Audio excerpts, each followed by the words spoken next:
ማኮብለል የመድፉ ተወዳጅ ምርጡ የደሽ ታለንትን የዩናይትድ ማድረግ የማይቻል ነገር የለም። ይህ ማንቸስተር ዩናይትድ ነው። ቫን ፐርሲን ከሰሜን ለንደን ካስኮበለልን ከነዚህ ጨዋታም ጎረቤቶች ድንገት ያጣነውን ክብራችንን እንመልሳለን። ይህንን ዝውውር ብቻ ፈጽሙ። በአመቱ መጨረሻ በድል ከ20ኛው ዋንጫ ክብራችን ጋር እንሰነባበታለን። ሰውየው የዩናይትድ ባለስልጣናትን አዘዙ።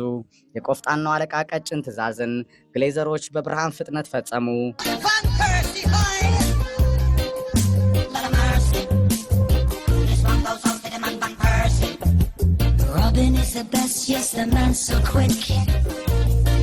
ቫን ፐርሲ ከአርሰናል ወደ ዩናይትድ ተዛወረ። 23 ሚሊዮን ፓውንድ ለዝውውሩ ተከፈለ። ለ20ኛው የዩናይትድ የፕሪሚየር ሊግ ዋንጫ ክብር ታላቅ ዓላማ ከመድፉ መንደር ለኮበለለው ቫን ፐርሲ 20 ቁጥር መለያን ተሰጠው። ከዚያማ ሁሉ ነገር እንደተወጠነው በድል የተፈጸመ ሕያው ታሪክ ሆነ። በዛ ዓመት 2012-2013 ዩናይትድ ከቫን ፐርሲ 31 አስደናቂ ጎሎች ጋር 20ኛው የፕሪሚየር ሊግ ዋንጫን ገና 4 ቀሪ ጨዋታ እየቀረው ሲቲን አስከትሎ አሸነፈ።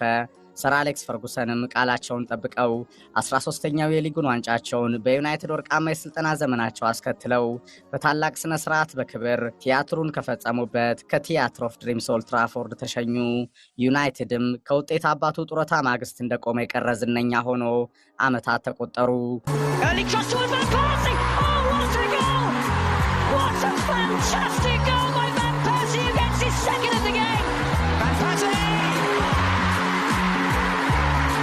አድማጮች ይህ የኳስ ብልሃተኛው በራሪ ኮከብ ሮቨን ቫን ፐርሲ እና ማንቸስተር ዩናይትድ አይረሴ ጋብቻ ታሪክ ነው።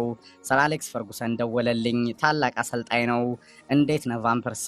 አንተ የፕሪሚየር ሊጉ ምርጡ ተጫዋች ነህ። የሊጉ ድንቅ ተጫዋቾች ደግሞ የሊጉን ዋንጫ ማሸነፍ አለባቸው። ወደኛ ከመጣ ይህንን ታሳካለህ። ውሳኔው ያንተ ይሁን። ወደ ዩናይትድ ስትመጣ 20 ቁጥር መለያ እንሰጥሃለን። ይህንን የምናደርገው 20ኛው የፕሪሚየር ሊግ ዋንጫን በአንተ አማካኝነት ስለምናሸንፍ ነው። የዚህ ታላቅ ክለብ በታሪክ የሚጠቀስ ተጫዋችም ለመሆን ከፈለግ ከኦልድ ትራፎርድ ላንተ ክፍት ነው። አስታውስ፣ ወደ ዩናይትድ ለመዛወር ውሳኔው ግን ያንተና ያንተ ብቻ ይሁን። ሰር አሌክስ ፈርጉሰን ይህንን ነግረውኝ ስልኩን ዘጉ። ገረመኝ። አርሰናልን ለመልቀቅ የወሰንኩበት አጋጣሚ የምሄደው ወደ ማንቸስተር ዩናይትድ እንደሆነ አውቃለሁ። የአርሰናል ደጋፊዎችን በፍጹም እንደማያስደስትም እረዳለሁ። እንደ ይሁዳ እንደምቆጠርም ይገባኛል። ከሰር አሌክስ ስልክ ጥሪ በኋላ ግን ማመንታት አልፈለኩም።